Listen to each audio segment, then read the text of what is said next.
하나님의 말씀 보십니다. 마태복음 15장 21절로 28절입니다.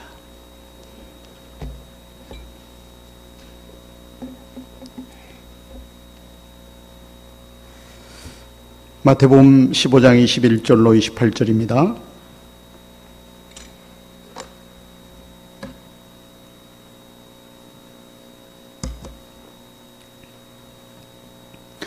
찾으셨으면 말씀을 받겠습니다. 제가 21절부터 28절까지의 말씀을 봉독하겠습니다. 예수께서 거기서 나가서 두로와 시돈 지방으로 들어가시니 가나안 여자 하나가 그 지경에서 나와서 소리질러 이르되 주 다윗의 자손이여 나를 불쌍히 여기소서 내 딸이 흉악하게 귀신 들렸나이다 하되 예수는 한 말씀도 대답하지 아니하시니 제자들이 와서 청하여 말하되 그 여자가 우리 뒤에서 소리를 지르오니 그를 보내소서. 예수께서 대답하여 이르시되 나는 이스라엘 집에 잃어버린 양 외에는 다른 데로 보내심을 받지 아니하였노라 하시니 여자가 와서 예수께 절하며 이르되 주여 저를 도우소서. 대답하여 이르시되 자녀의 떡을 취하여 개들에게 던짐이 마땅하지 아니하니라. 여자가 이르되 주여 올소이다마는 개들도 제 주인의 상에서 떨어지는 부스러기를 먹나이다 하니 이에 예수께서 대답하여 이르시되 여자여 내 믿음이 크도다 내 소원대로 되리라 하시니 그때로부터 그의 딸이 나으니라. 아멘.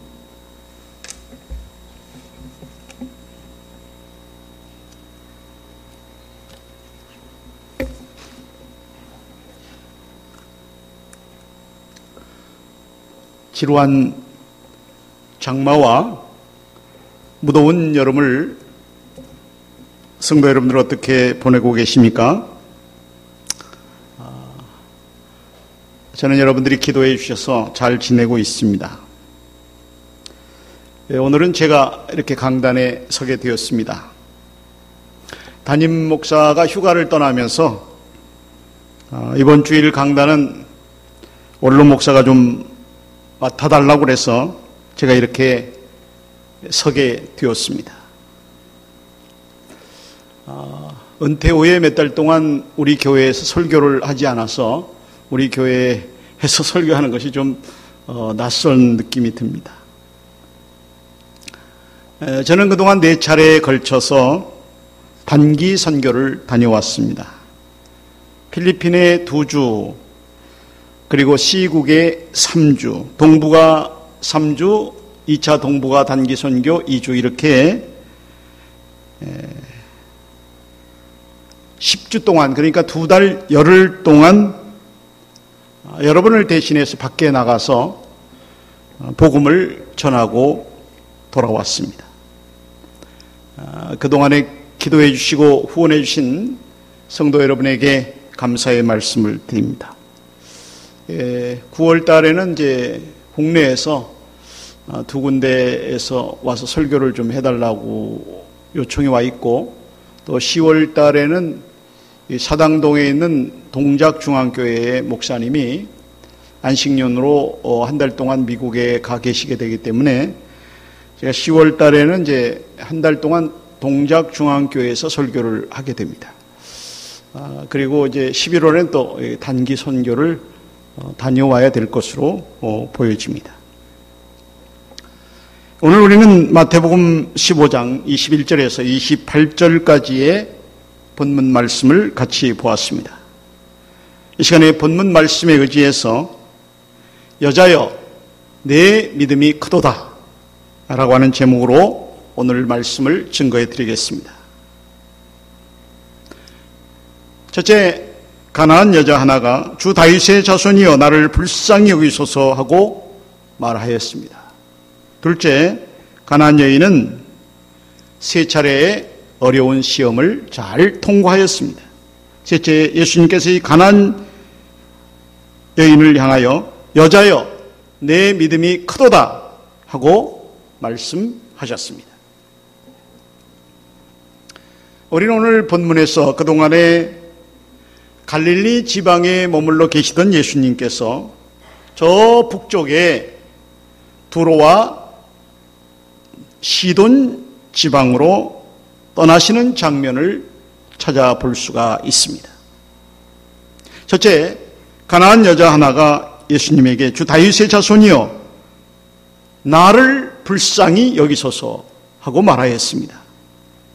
오늘 보면 여기 마태복음 15장 21절로 22절에 보면 예수께서 거기서 나가사 도로와 시돈 지방으로 들어갔으니 가나안 여자 하나가 그 지경에서 나와서 소리질러 이르되 주 다윗의 자손이여 나를 불쌍히 여기소서 내 딸이 흉악하게 귀신 들렸나이다 하고 하였습니다. 예수님께서는 그동안에 갈릴리 지방에 머물고 계셨습니다. 그 예수님께서 갈릴리를 떠나서 저 북쪽에 있는 두로와 시돈 지방으로 가시게 됩니다. 사실 두로와 시돈 지방의 사람들은 그동안에 이스라엘 나라를 몹시 못살게 굴었던, 압제하고 박해했던 나라 사람들이었습니다. 이방 나라 사람들이었습니다. 우상을 섬기는 나라 사람들이었습니다. 그 악명 높기로 유명한 아합 왕의 아내 이세벨이 바로 이 두로 시돈 지방 출신입니다. 그러면 예수님께서 왜 이런 곳으로, 이 두로와 시돈 지방으로 가셨습니까? 그곳에 가셔서 주님께서 그 가운데 꼭 도와주셔야 될 사람이 거기 있었기 때문이었습니다.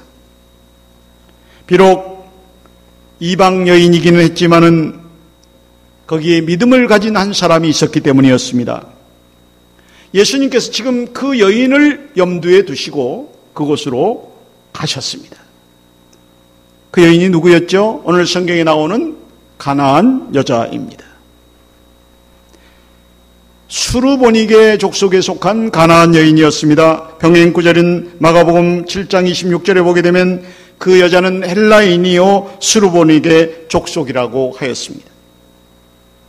그러면 이 여자에게 어떤 문제가 있었습니까? 그의 딸이 흉악하게 귀신 들려져 있었습니다. 이 가나안 여인의 딸은 우리가 흔히 말하는 정신 이상자, 정신병자였습니다.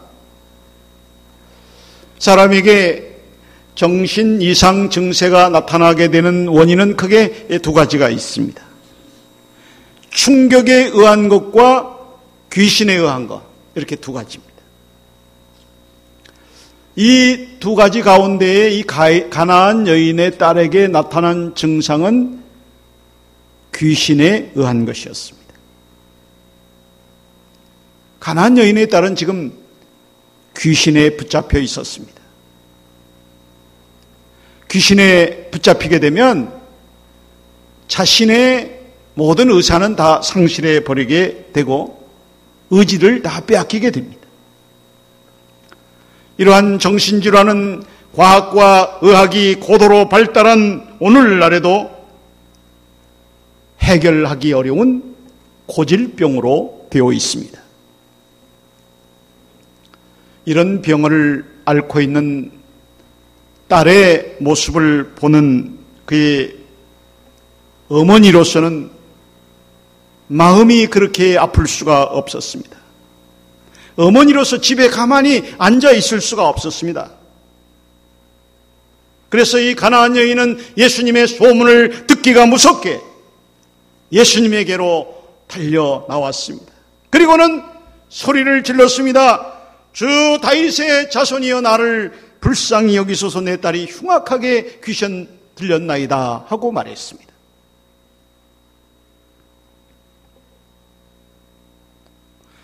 사랑하는 성도 여러분, 저와 여러분도 어려운 일을 당할 때에 바로 이와 같이 해야 합니다.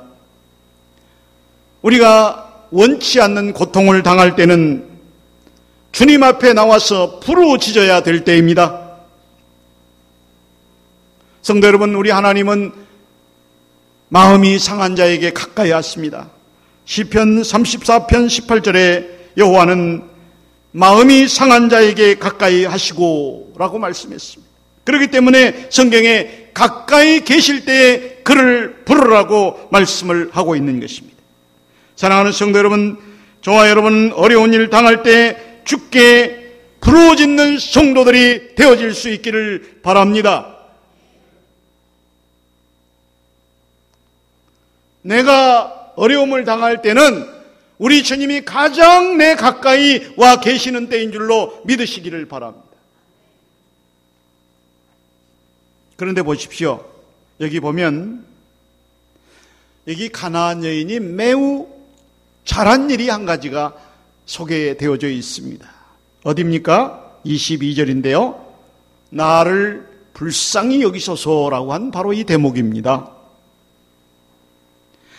자기 자신과 딸을 하나로 본 바로 이 대목입니다.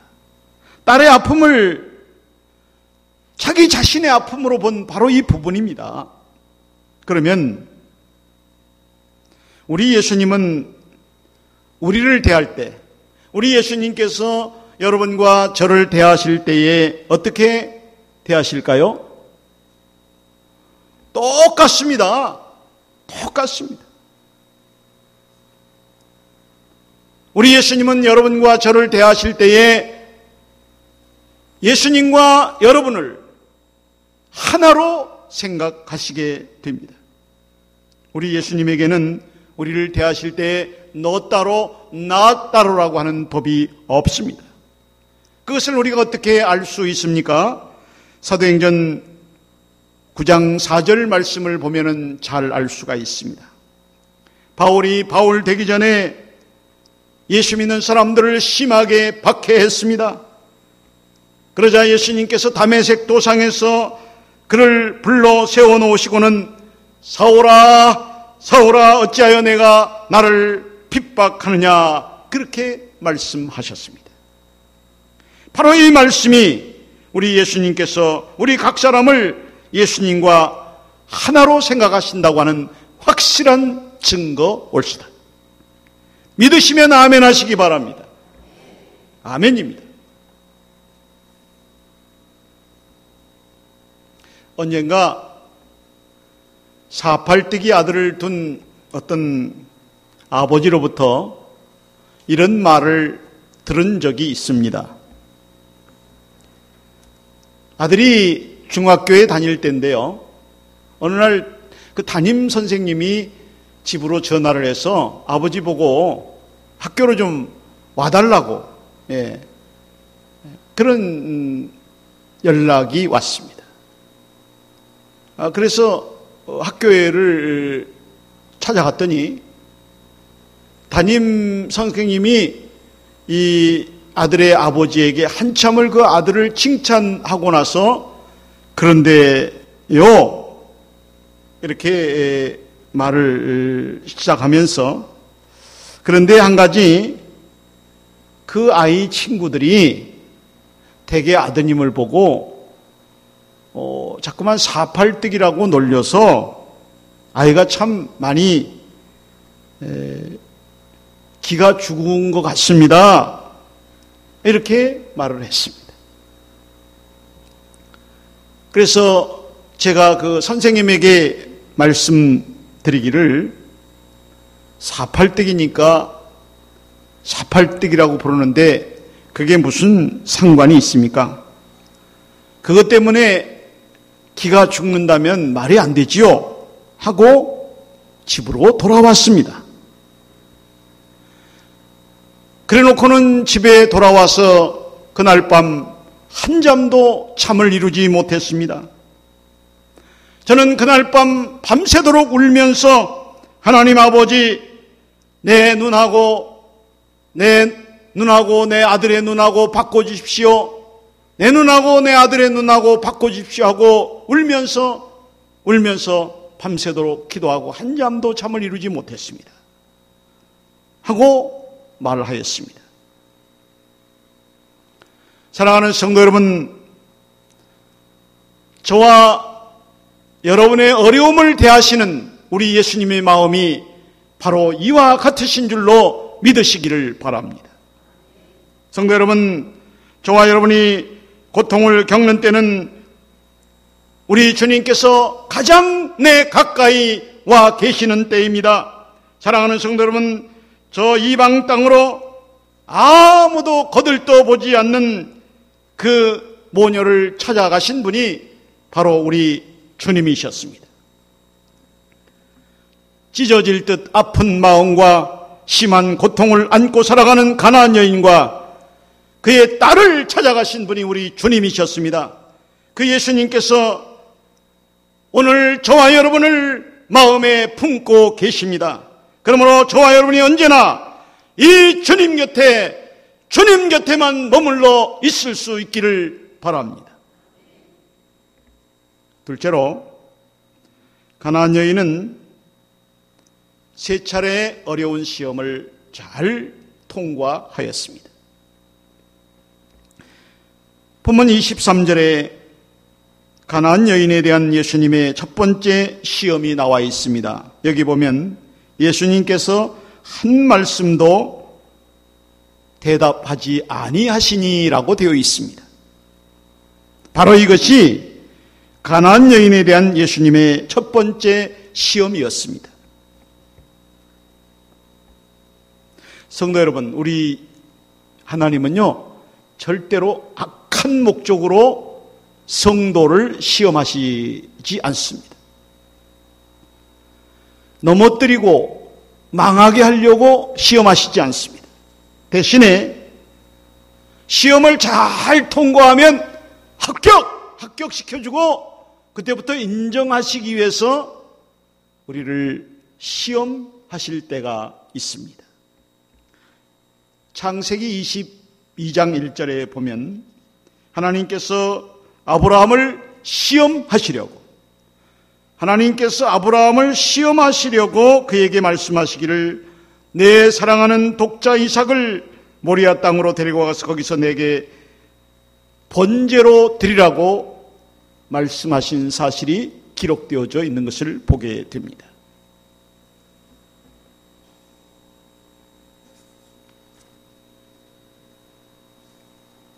이것이 시험입니다. 하나님이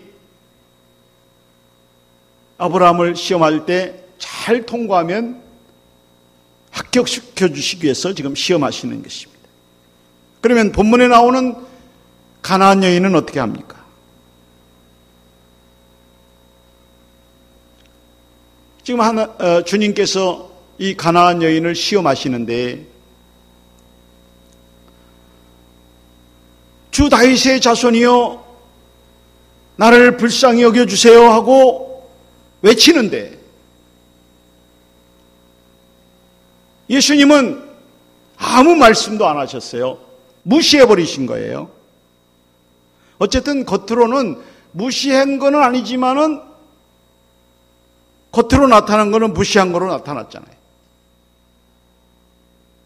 그렇기 때문에 이 가나안 여인으로서는 예수님으로부터 무시를 당하고 있다. 내가 지금 무시를 당하고 있다. 그렇게 생각하지 않을 수가 없었습니다.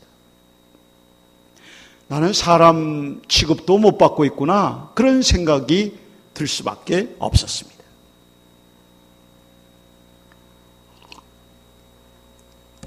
왜냐하면 이 가나안 여인이 예수님에게 나와서 불쌍히 여겨달라고 그러는데도 예수님이 한 말씀도 대답하지 않으셨기 때문입니다. 이 가나안 여인은 보기 좋게 무시를 당했습니다. 예수님은 그에게 아무런 반응도 나타내 보이지 아니하셨습니다. 가나안 여인의 부르짖는 소리를 듣지 못하셨기 때문일까요? 그렇지 않습니다. 성도 여러분, 예수님의 침묵은 지금 그 여인을 시험할 때 나는 너의 일에 상관하고 싶지 않다고 하는 하나의 메시지고 사인이었습니다. 그렇기 때문에 가나안 여인의 입장에서 보게 되면 그것은 거절이라기보다는 하나의 멸시였습니다. 그러면 예수님께서 왜 그렇게 하셨습니까? 그 여인의 믿음을 시험하시기 위해서 그렇게 하셨습니다. 시련을 통해서 그 여인을 연단하시기 위해서, 지금 훈련하기 위해서, 그 여인을 다듬으시기 위해서 지금 그렇게 하셨습니다. 사랑하는 성도 여러분, 우리도 기도하다 보면 하나님이 나에게 아무런 반응을 나타내 보이지 않는 것 같은, 내 기도는 아예 하나님이 무시해버리는 것 같은 그런 느낌을 받아야 될 때가 있는 것입니다. 나 같은 거는 아예 안중에도 없으시구나. 나 같은 거는 아예 거들떠보지도 않으시는구나. 내 기도는 아예 들은 척도 안 하시는구나. 그런 느낌이 들 때가 있어요. 그러나 그때에 낙심하지 마시기 바랍니다. 그때 포기하면 안 되는 거예요.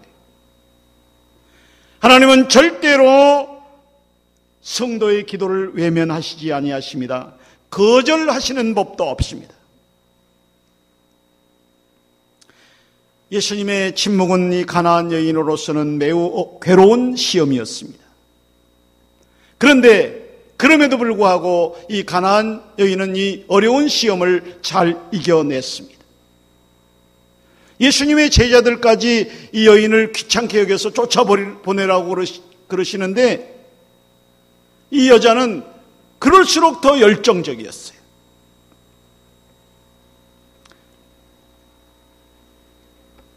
근래에 우리 성도들이 열심히 이렇게 살다 보니까 어려운 때인데도 그렇게 잘 이겨나가는, 또 생활 형편이 조금씩 나아지는 그런 분들이 있어서 참 보기에 좋습니다. 감사한 일이 아닐 수 없습니다. 그런데요, 한 가지 걱정되는 것도 있습니다. 그전만큼 기도의 성의가 보이지 않는다는 겁니다. 갈급해하는 그런 모습이 잘 보이지 않습니다. 여러분, 다른 것이 위기가 아닙니다. 바로 이것이 위기입니다. 24절을 보겠습니다. 여기 보면 더욱 열정적으로 매달리는 가나안 여인에게 예수님께서 두 번째 그를 시험하시게 됩니다. 나는 이스라엘 집에 잃어버린 양 외에는 다른 데로 보내심을 받지 아니하였노라, 이렇게 말씀합니다. 이 말씀이 무슨 말씀이죠? 나는 너 같은 사람 도와주려고 여기 온 거 아니야, 그런 뜻이잖아요. 내 딸이 평생 정신병자로 살든지 죽든지 나는 상관하고 싶지 않아, 그런 뜻이잖아요. 예수님께서 의도적으로 이렇게 냉혹한 표현을 쓰셨습니다. 그것은 내가 나한테 이렇게 냉대를 받고도 내가 내 믿음을 끝까지 지킬 수 있겠느냐 하는 예수님의 물음이거든요. 내가 그래도 좌절하지 않겠느냐, 지금 예수님이 묻고 계십니다. 그렇지만은 가나안 여인의 입장에서 보면 그것은 너무너무 야속한 말씀이 아닐 수가 없었습니다. 그동안에 소문에 듣던 예수님이 아니었습니다. 병든 자의 의원이요 죄인의 친구가 아니었습니다. 가나안 여인의 기대는 여지없이 빗나가 버리고 말았습니다. 가나안 여인은 다시 한번 큰 시련에 부딪히게 되었습니다. 그는 모든 희망이 한꺼번에 사라져버리는 듯한 충격을 받아야만 했습니다. 그렇지만은 가나안 여인의 믿음은 시련에 부딪히면 부딪힐수록 더욱 강렬해졌습니다. 25절에 보면 여자가 와서 예수께 절하며 가로되 주여 저를 도우소서 하고 말하고 있는 것을 볼 수가 있습니다. 이 여인은 멸시와 천대를 받으면서도 낙심하지 않았습니다. 냉대와 따돌림을 당하면서도 포기하지 않았습니다. 예수님에게 더 가까이 다가가서 무릎을 꿇고 절했습니다. 자신의 믿음이 얼마나 굳건하며 예수님에 대한 경외심이 얼마나 큰가를 보여드렸습니다. 이 여인은 시련 속에서도 절대로 주님을 의심하지 않았습니다. 성도 여러분, 저와 여러분도 이런 믿음을 우리 주님에게 보여드릴 수 있기를 바랍니다. 가나안 여인은 이제 마지막 시험 하나만 통과하면 되었습니다.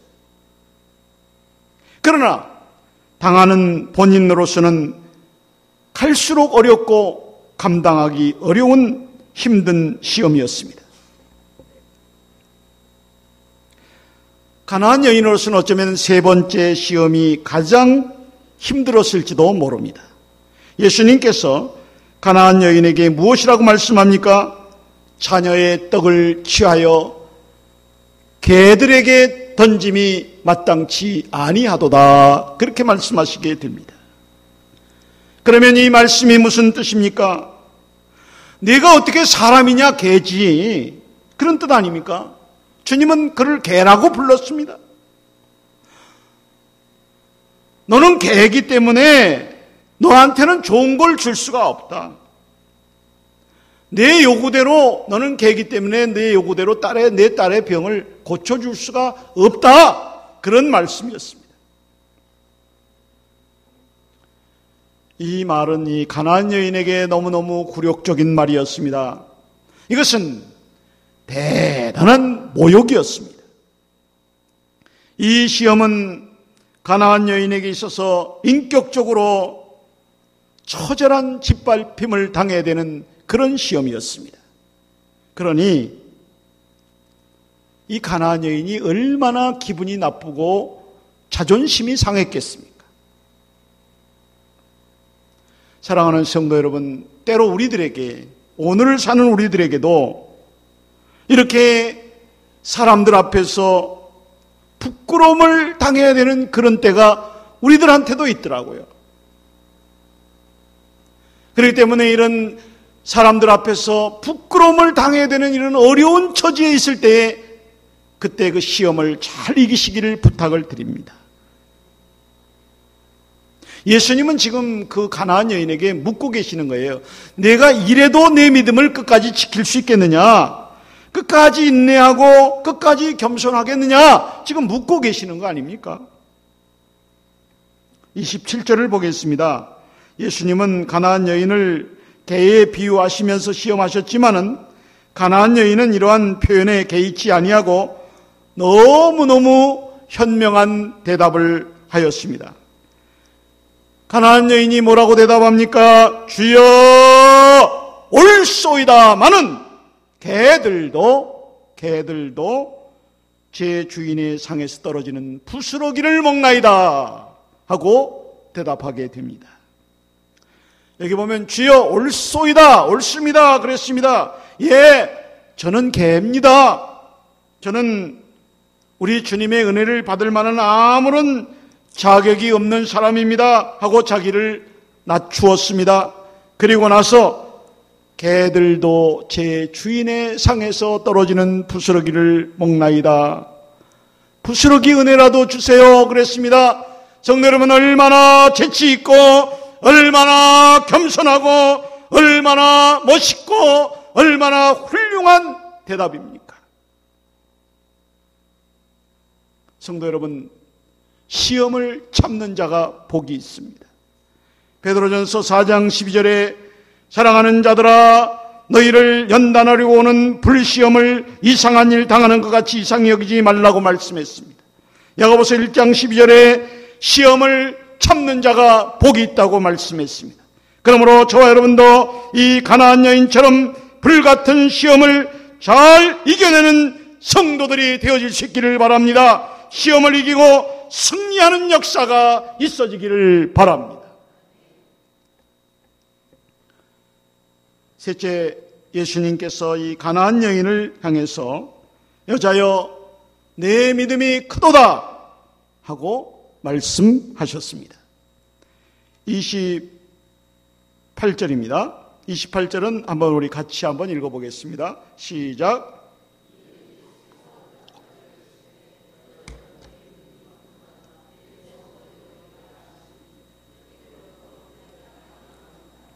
아멘, 할렐루야. 내 소원대로 되느라.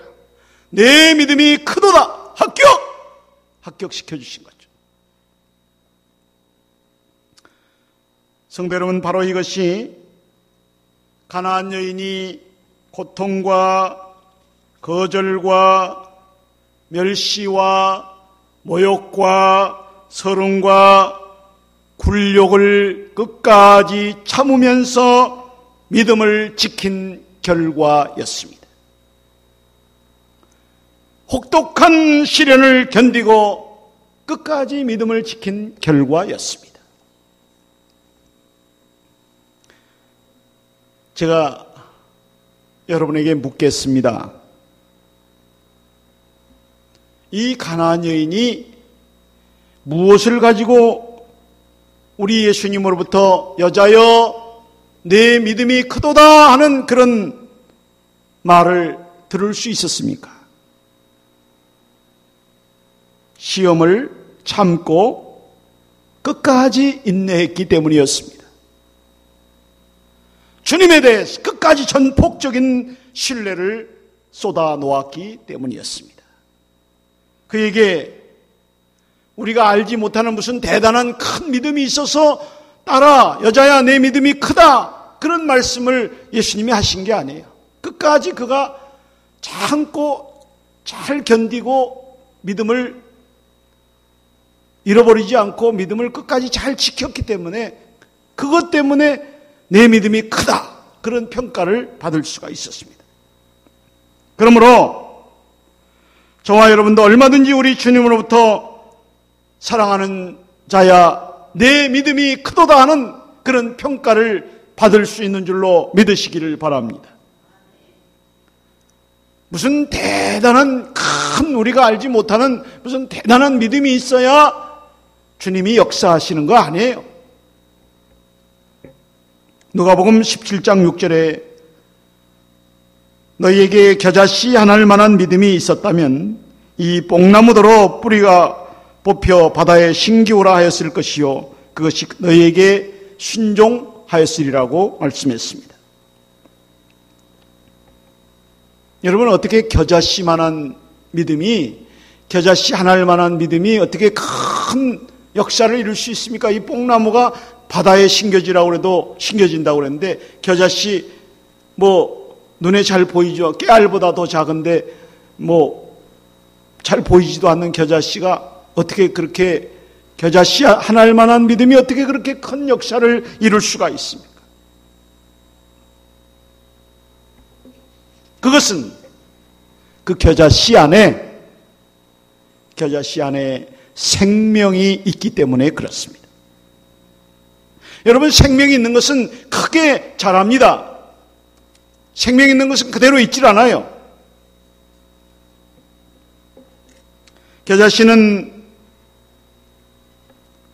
말할 수 없이 작은 씨앗이지만 일단 땅에 심어 놓으면 3m, 4m씩 자라나게 됩니다. 새들이 와서 집을 짓고 살 수 있을 정도로 크게 자라게 됩니다. 여러분, 겨자씨 하나일 만한 적은 믿음이 큰 역사를 이룰 수 있는 것은 겨자씨가 겨자씨 그대로 있지 않고 큰 나무로 자라고 있는 것처럼 우리 믿음이 비록 보잘것없고 작은 믿음이라고 할지라도 그러나 그 믿음 안에 생명력이 있을진데 그 생명력이 우리 주님으로부터 인정을 받게 되면 주님께서 그 믿음을 생명력 있는 믿음을 보시고 역사하시기 때문에 성령의 권능으로 역사하시기 때문에 놀라운 기적과 같은 역사를 이루어내게 되는 것입니다. 그럴 때 우리의 소원이 이루어지게 됩니다. 그러므로 오늘 저와 여러분에게 이 믿음으로 승리하는 역사가 있어지기를 바랍니다.